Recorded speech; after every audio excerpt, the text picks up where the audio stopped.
Hey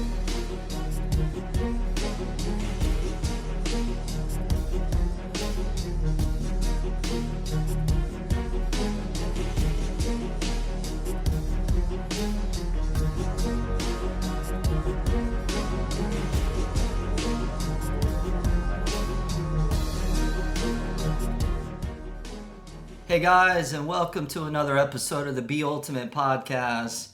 This is your host, Travis Elliott, and I just got back from Toronto. I was there for 4 days at the Toronto Yoga Conference, which is North America's biggest yoga festival. I was there for 4 days. I taught a sequencing immersion with my wife, Lauren, taught another 6-hour immersion on yin yoga, and also got to teach some master classes on detoxification, balance, gentle yoga, and it was awesome to see old students reconnect with old friends and to meet a lot of new students. So shout out to all you that showed up at Toronto this year, and I look forward to seeing you again next year. This week we are going to be talking about the 4 types of meditation. And whether you are brand new or you're an advanced meditator tuning in from a cave somewhere in the Himalayan mountains, my hope is that you'll find this information in this podcast to be both helpful and inspiring. Also, every month we release a new featured meditation here on the podcast. And really because of that, I thought that I should dedicate an episode specifically to just providing a little bit of context on this subject of meditation. First, let's jump into some of the benefits of meditation that science and technology like fMRI brain scans are really showing that meditation can help with. 1, can help boost the immune system. 2, can help improve memory. 3, lower blood pressure. 4, decrease stress hormones. Number 5, restore yourself even deeper than sleep. 6, increase the gray matter in your brain. 7, help to balance out both the left and the right hemispheres of the brain, and to get better, efficient communication happening between those two sides of the brain. 8, improve happiness. 9, improve clarity and creativity. And number 10, for all you vanity-inspired people out there, it's really good for your skin and can help diminish wrinkles. So some of you are probably thinking, I'll meditate just for that one reason, to have better skin. I was fortunate to get introduced to meditation at a really young age. When I was 9 years old, my mom introduced me to meditation. She would give me these cassette tapes, and I would pop these tapes into the stereo, and I would do these guided meditations. And I would go on these journeys where I would have this experience that really took me beyond time, place, and space. At a young age, I was exposed that there really is another world beyond what we typically associate with. And then as I started to get a little bit older, I would go to camp, and I would be at these overnight summer camps for a week, 2 weeks, sometimes even 3 weeks. And I started teaching meditation to all the other boys in my cabin. So you can imagine, a bunch of 10 and 11-year-olds like sitting around and meditating. You don't really associate that age group meditating, but somehow I was able to talk these other boys into doing that. And, naturally as I got older, I really stopped meditating and got into normal things like, partying and girls and all that kind of stuff. And it wasn't really until at the age of about 26 when I discovered yoga that I rediscovered my meditation practice. And when I started doing yoga, the teacher I was studying with, his name was Govindas, he would incorporate chanting into his classes. So I did a ton of chanting in what's called kirtan, where we would sing these melodic mantras back and forth. And that became my new meditation practice. After that, I started traveling the world teaching yoga and doing yoga retreats. And I would go to places like Thailand and Bali and India and have these incredible mystical experiences. Just phenomenal experiences where it would really feel like my body would disappear and my mind would completely quiet, and I would just feel these waves of bliss.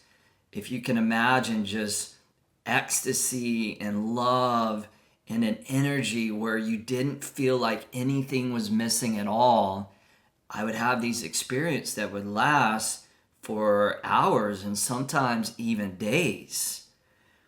After that, I met a friend who taught me how to do what's called Transcendental Meditation, known as TM, or sometimes known as Vedic meditation. And he had studied with the originator of TM meditation, Ramana Maharishi, in India. And this guy was a character. He's a teamster in the entertainment business, covered with tattoos. Not the kind of guy that you would think would be like a real hardcore meditator. But he so generously taught me how to do TM meditation, actually on his boat. He lived on a boat in a place called Marina del Rey. We spent days just learning this technique over and over again. And then eventually I would go on and I learned a technique of meditation called Vipassana meditation. And I would do these silent 10-day retreats where you just go and you're silent. You're like a monk, and you take a vow for these 10 days not to speak and to refrain from stimulants and alcohol. And you're meditating 10, 11, 12 hours a day.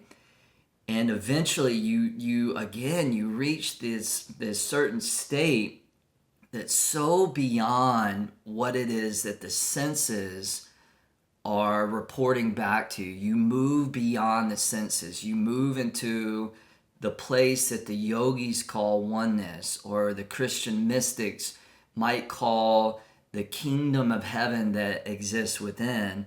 And I was able to experience that over and over. And then now I'm actually coming to the end of a 2-year mindfulness teacher training program studying with the prolific Jack Kornfield and Tara Brach.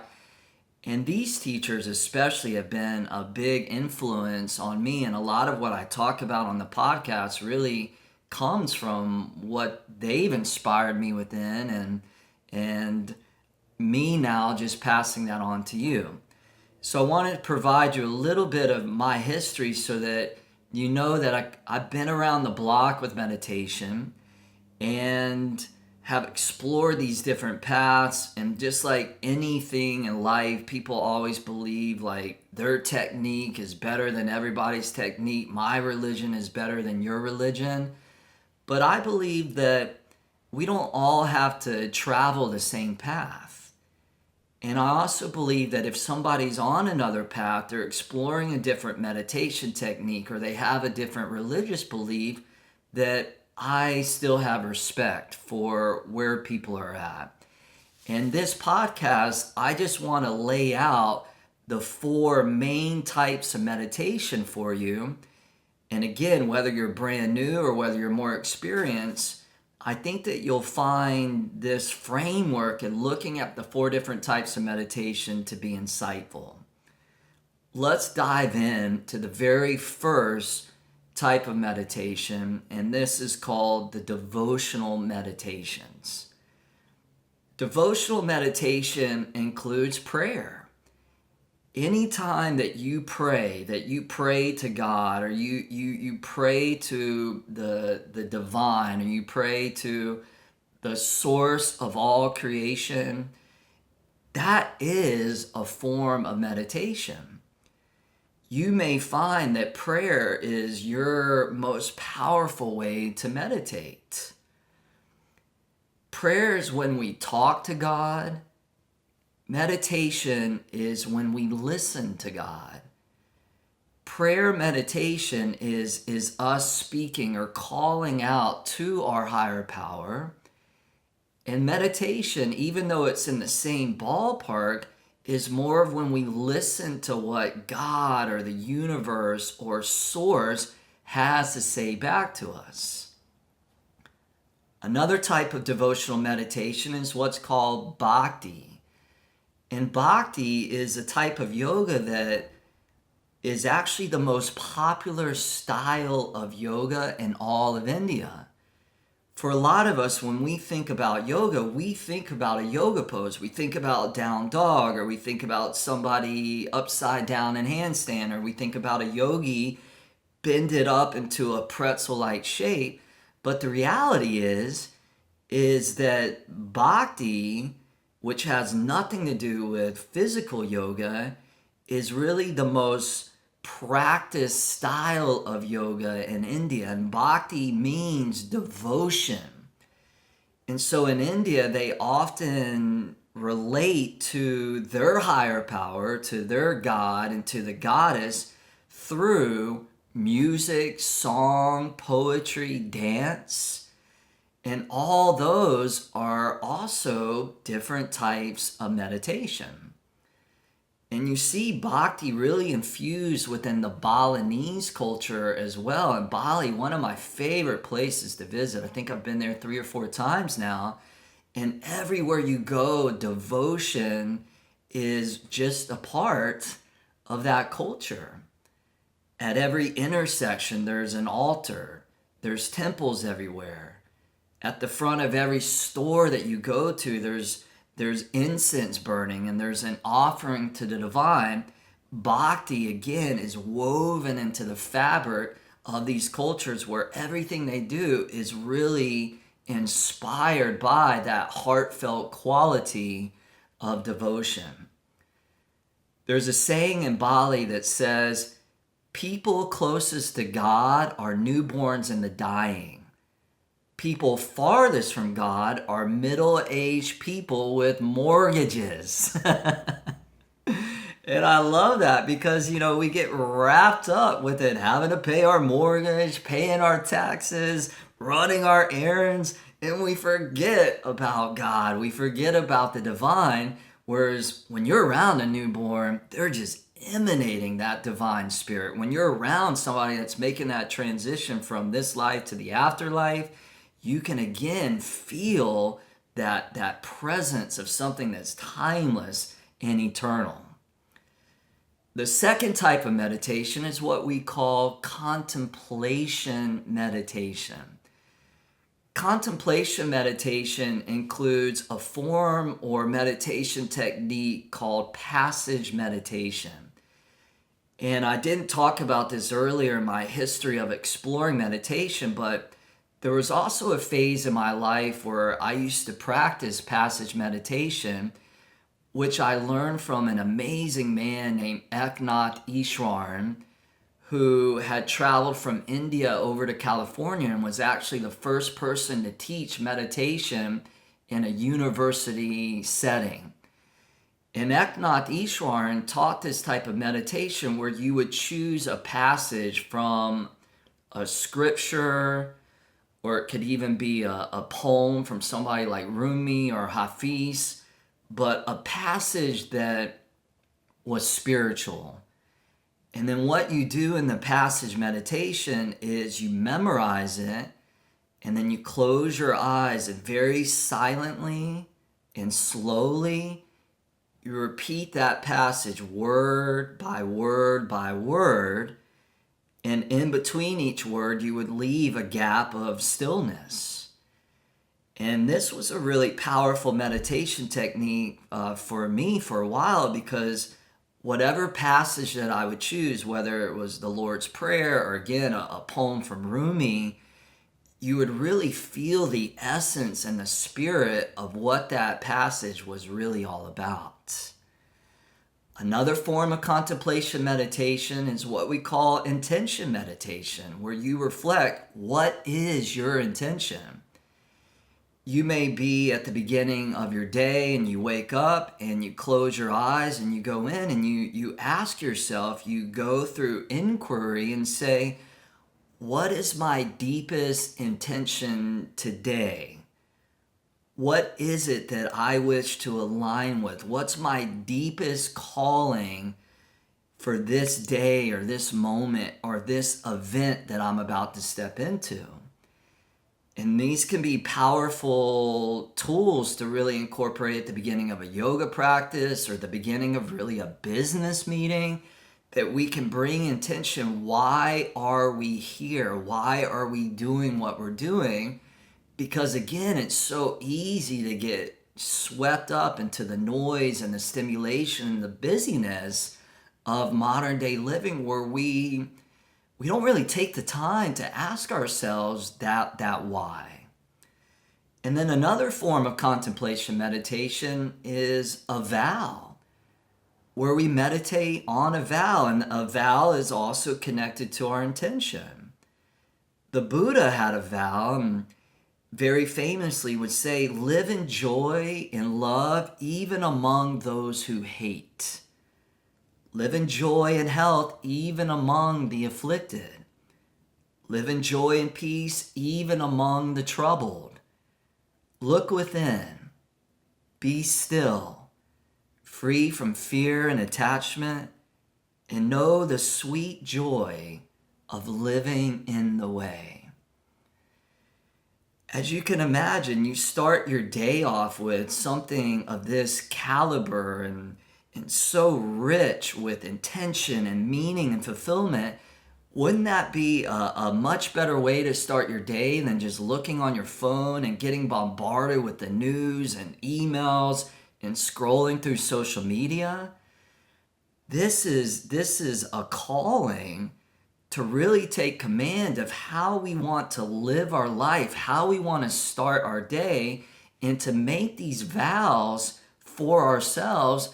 Otherwise, we become a product of our environment and of our circumstance. And as we know, the news and the media and advertising and marketing, they don't always have your best interests at heart. If you're not careful and you're not conscious, then you can easily get pulled away from what matters. Now, our number 3 type of meditation is what we call concentration meditations. Concentration meditations include visualization.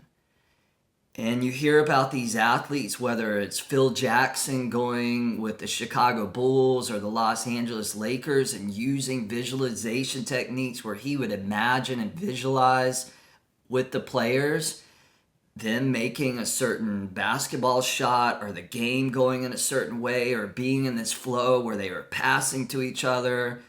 And those visualization techniques obviously worked really well for Phil Jackson and all the teams that he was connected to. And then it's also told that David Beckham, one of the greatest soccer players of all time, also would visualize doing these kicks. So that's called a form of mental rehearsing. Visualization is something that we can use within this realm of concentration. We can also visualize something like the chakras, or what we call the energy centers, where we move through all those energy centers, just visualizing a color or connecting to a certain energy or quality within those energy centers. And that also is a form of visualization. Another type of concentration meditation is repetition. In India, this is referred to as japa, J-A-P-A, and you can repeat a mantra, you could repeat a word, you could repeat an affirmation. It can be any type of repetition. You can repeat it silently inside. You could have prayer beads, or in India, that's called a mala. And you could move the prayer beads one at a time as you repeat a mantra or a word. Or you could do what we call journaling japa, where you write your word down, or you write your affirmation down on a piece of paper over and over and over again. And you just keep repeating and repeating and repeating. And this is really what Transcendental Meditation and Vedic style meditation is all about, where they work with a sacred sound or a mantra. A mantra means to reinforce the mind. Other types of focus or concentration meditation is all the mindfulness meditations as well. We can meditate on the breath, we can meditate on sensation, we can meditate on thoughts, we can meditate on feelings, we can meditate on sounds. These are all like anchors, so we focus on the anchor, we concentrate on that anchor, and in yoga, focus and concentration is called dharana. And then lastly, the fourth category of meditation is what we call the heart state meditations. This includes meditating on an emotional quality like gratitude. And we talked about gratitude specifically in episode 10. So if you haven't heard that yet, go back and listen to that. You can also meditate on something called loving kindness, or in the mindfulness tradition, what we call metta meditation, where you meditate on these phrases and you send these phrases, you send this loving kindness energy to another person, to yourself, to the world, to all life. And these can be phrases like, may you be healthy, may you be happy, may you live with joy. And that's loving kindness. It invokes an energy from the heart. You can meditate on joy, and you can also meditate on something like forgiveness. Forgiveness meditation allows us to really deal with the unfinished business of the heart. To look at the traumas that we carry, to look at guilt or shame. And we can forgive ourselves, but, we can also forgive others. We don't have to forget, but it's very important that we learn how to forgive, and we learn how to clear the toxins and the poisons out of our heart. From the book Little Prince, it says, "It is only within the heart that one can see rightly. What is essential is invisible to the eye." These meditations allow us to access a deeper dimension that, again, is beyond what the eyes can see and beyond what the senses can report. All meditation is really an opportunity to step out of the busy current of life and to step onto the banks of stillness and to simply return back to our center. Sometimes it can be very, very difficult to go inward. Blaise Pascal famously said, all of humanity's problems stem from man's inability to sit quietly in a room alone. And they did a fascinating study at the University of Virginia in Charlottesville, where they would take people and they would put the subjects into a laboratory room, which was sparsely populated, just a chair, very simple. And they would have each participant on the study be in the room for about 15 minutes, no cell phone, no distractions, just the person thinking and sitting quietly alone in this room. And they gave each participant the option, if they wanted, that they could push a button. If they were starting to kind of lose their mind and get restless, they could push this button and self-electrocute themselves. Not like an electrocution that would kill you, but a minor voltage of electrocution. And astonishingly, what they found out was that 25% of the women that participated in the study, they pushed the button. And then how many percentage of men do you think pushed the button? 67%. So guys out there, we gotta improve our ability to be with ourselves. So people would rather electrocute themselves than to sit quietly with themselves. This is a problem. And again, we're a byproduct of this world that we live in, where we are addicted to constant stimulation. We don't even know how to be with ourselves, to be alone with ourselves without going mad.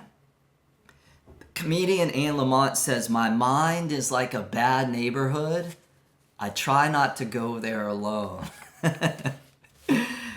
And it can be like that when you meditate. You close your eyes, you go within, and whatever it is that you've been running away from, it catches up with you.